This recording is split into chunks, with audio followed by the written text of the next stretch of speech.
Satu daripada 5 orang dewasa Malaysia yang bekerja tidak membuat tabungan dalam tempoh 6 bulan sebelumnya. Menurut Profesor Madya Dr. Muhammad Fazli Sabri, terdapat 84% rakyat menyatakan bahawa mereka mempunyai simpanan untuk jangka masa terdekat dan akan dikeluarkan pada akhir bulan untuk menampung perbelanjaan seharian. Akibat daripada pandemik COVID-19, krisis ekonomi dunia dijangka mengalami kemelesetan dalam jangka masa 1 hingga 2 tahun akan datang. Oleh itu, masyarakat harus lebih peka dalam menguruskan kewangan. Setiap individu perlu menanam sifat menabung dalam diri, tahu membezakan keperluan dan kemahuan di samping dapat memupuk sikap berjimat cermat. Menabung ibarat menyediakan payung sebelum hujan. Ia mampu membantu dari segi membuat persediaan. Jika kita diberhentikan kerja, malahan boleh digunakan ketika berlaku kecemasan. Namun sehingga kini masih ada dalam kalangan masyarakat yang mengambil mudah terhadap kepentingan menabung kerana ianya dianggap sebagai satu perkara yang tidak penting. Persoalannya, sejauh manakah kesedaran masyarakat kita tentang kepentingan menabung? Bagaimana sebenarnya cara untuk menabung dengan betul dan teratur? Kalau tadi Uyaina pun ada pepatahnya, saya pun adalah yang nak kongsikan dengan penonton. Sedikit-sedikit lama-lama jadi bukit. Sikit-sikit simpan lama-lama insya-Allah akan jadi banyak. Dan bersama kita di studio yang akan membincangkan topik pada hari ini iaitu pentingnya menabung ialah Tuan Haji Muhammad Asri Ahmad iaitu mentor pelaburan. Apa khabar Tuan Haji? Sihat? Alhamdulillah, sihat alhamdulillah. Alhamdulillah. Bertuahnya kita pada hari ini sebab dapat menuntut ilmu dari perkongsian Tuan Haji berkenaan dengan menabung ataupun kewangan. Baik, Tuan Haji, kita akan mulakan perbincangan kita pada hari ini kan dengan mungkin Tuan Haji boleh kongsikan terlebih dahulu. Bila kita bercakap tentang kewangan, apa sebenarnya yang menjadi permasalahan utama rakyat Malaysia apabila ia bercakap tentang kewangan? Kita sebut kewangan ni mungkin satu perkataan yang mungkin tak semua orang boleh terima. Kewangan satu perkataan yang besar. Tapi saya suka sebut tentang simpanan. Simpanan, simpan, saya kata semua orang tahu. Kan, tak perlu nak dikongsikan lagi. Menyimpan, benda yang mudah dibuat. Benda yang senang sebab kita memang dengar acap kali diperkatakan tentang menyimpan, simpan. Tapi kenapa kalau kita lihat data yang dikongsikan tadi menunjukkan rakyat Malaysia gagal dalam proses untuk menyimpan. Apa yang berlaku sebenarnya? Apa yang berlaku? Sedangkan tak ada benda pelik lah kalau nak kongsikan simpan. Saya tu semua orang pandai kot. Tapi bila kita lihat di sini data yang ditunjukkan bahawa simpanan ini satu perkara yang diambil mudah, menyebabkan kita lihat data-data menunjukkan bahawa hari ini rakyat Malaysia memang menghadapi masalah dari segi sudut simpanan. Data menunjukkan memang menakutkan. 75% rakyat Malaysia RM1,000 pun tak ada dalam akaun simpanan. Apatah lagi nak cerita tentang tabung-tabung yang seharusnya kita ada. Betul. Jadi kalau kita lihat daripada data yang dikongsikan dalam program literasi kewangan negara kita, menunjukkan bahawa rata-rata rakyat Malaysia ini, kita sedia maklum dengan kos sara hidup semakin meningkat. Kita sedia maklum tentang kadar sumber pendapatan atau kadar gaji kita mungkin sedikit rendah berbanding negara-negara luar. Tapi ini bukan satu alasan untuk kita menidakkan bahawa kita tiada simpanan. Apatah lagi apabila kita melalui cabaran COVID-19. Yang ramai di kalangan kita yang mungkin terjejas kesan daripada COVID-19 ini. Jadi apa yang berlaku ini menunjukkan bahawa kita tiada dana kecemasan. Kita tiada tabung khas untuk menyiapkan diri kita sekiranya berlaku sesuatu yang tidak diingini. Jadi ini menyebabkan ramai yang gelisah, ramai yang gundah gelana dan menyebabkan apa yang berlaku hari ini memang satu keadaan yang sangat sukar. Sangat sukar. Disebabkan oleh apa? Masing-masing dah berkongsi tentang peribahasa, falsafat. Saya pun mungkin nak gunakan peribahasa ukur baju di badan sendiri. Nak sediakan payung sebelum hujan. Bermaksud kita perlu menyiapkan diri kita lebih awal. Ini yang seharusnya kita buat.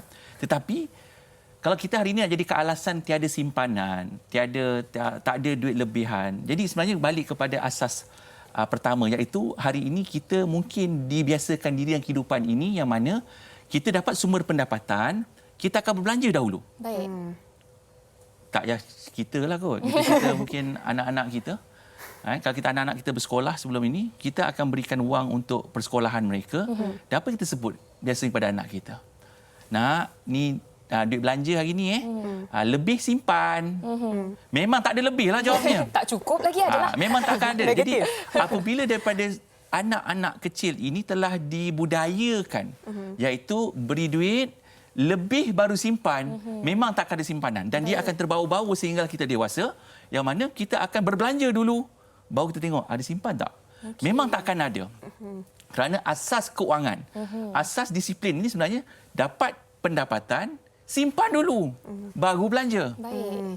Teruja saya Tuan Haji cakap tadi, disiplin itu saya rasa merupakan kunci kepada nak simpanan yang kukuh, simpanan yang elok. Tapi tadi Tuan Haji pun ada juga cakap yang secara amnya simpanan ni bunyi cukup mudah nak dibuat, tetapi kalau tengok statistik secara realitinya ramai juga yang tak menyimpan. Kenapa susah sangat untuk nak menyimpan? Dia ada beberapa faktor utama. Yang pertama bagi saya lihat adalah dari segi sudut budaya. Baik. Yang mana kita diterapkan tadi.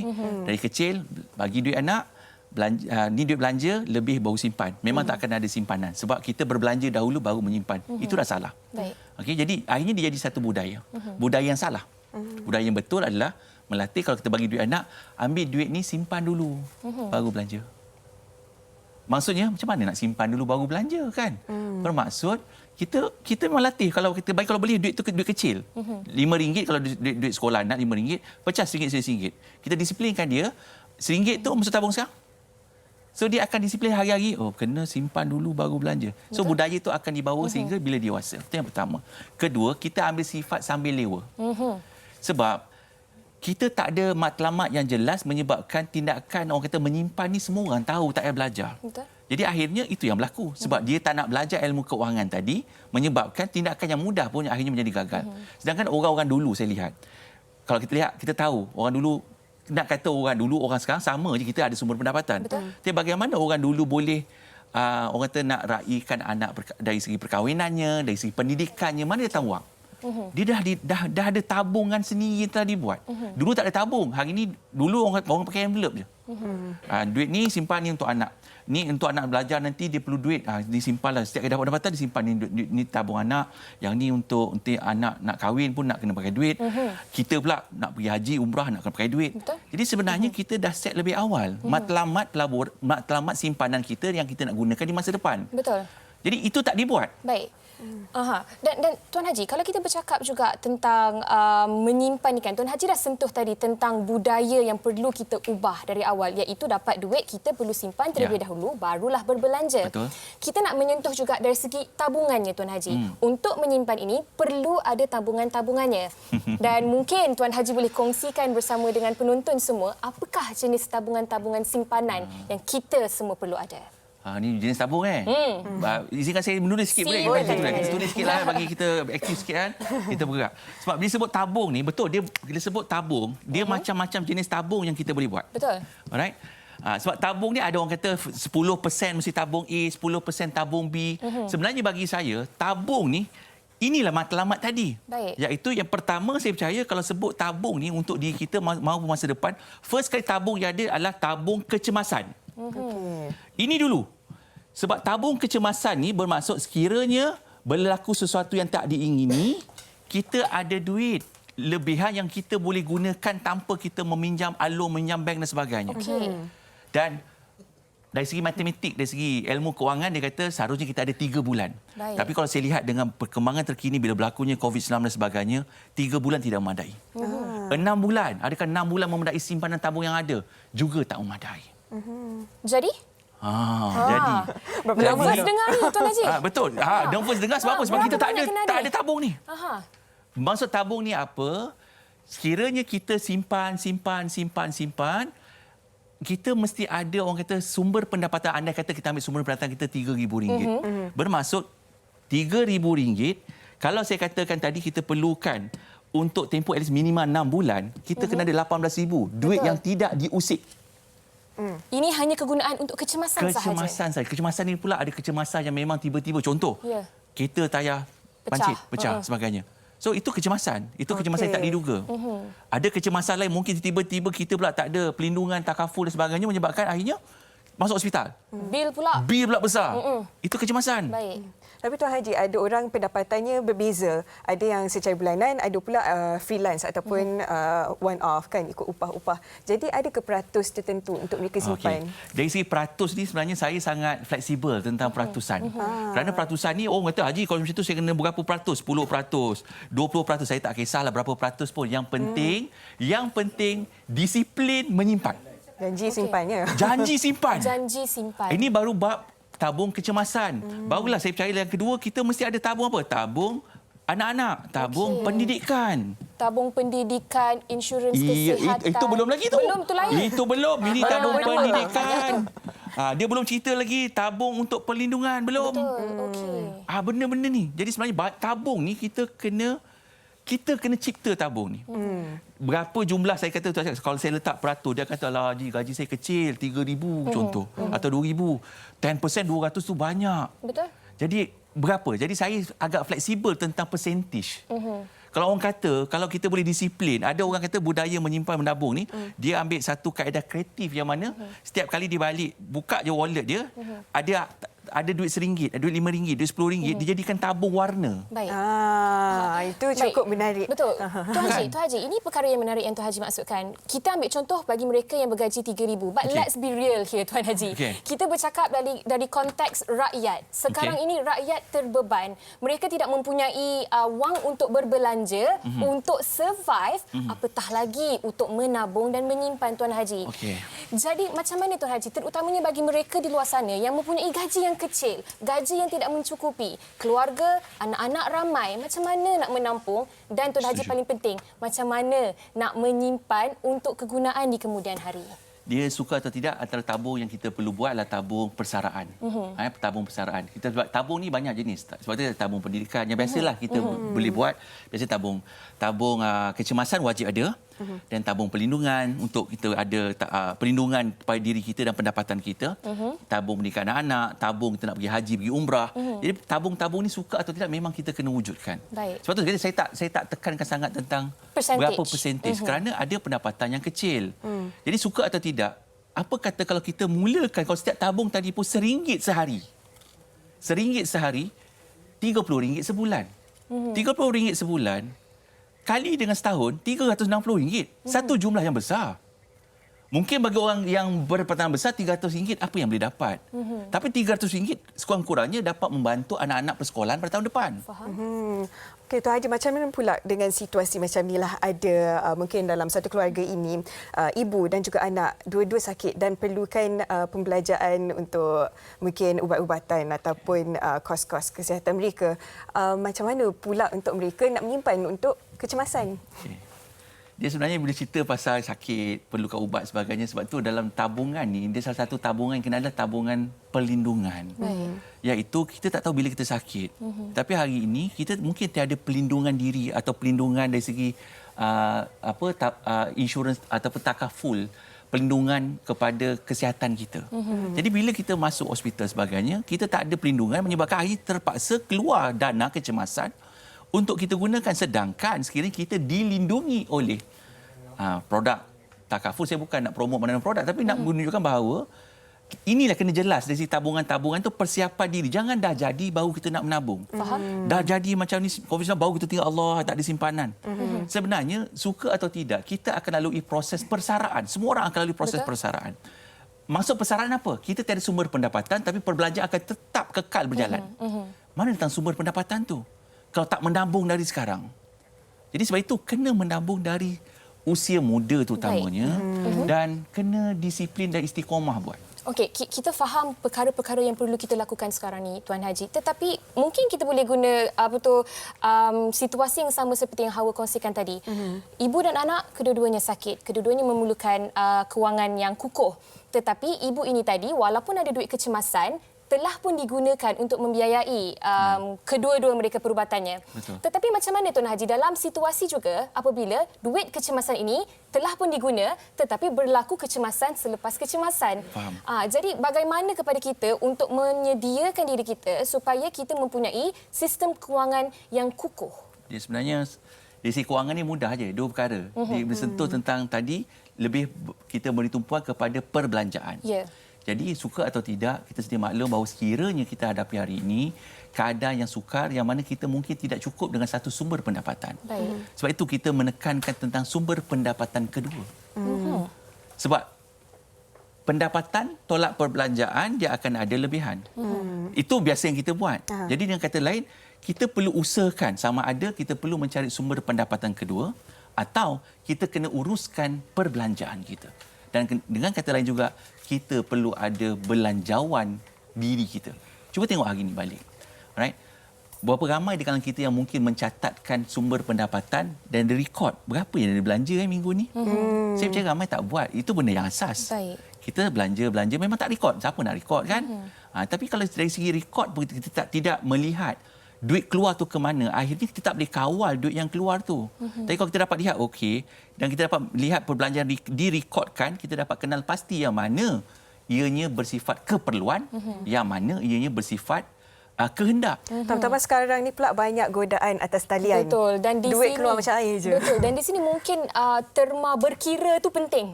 Kita perlu berkira dari sudut keluar masuknya duit kita. Dia sebenarnya sebab kita selesa. Sebab tu saya kata kita sambil lewa. Kita selesa, majority.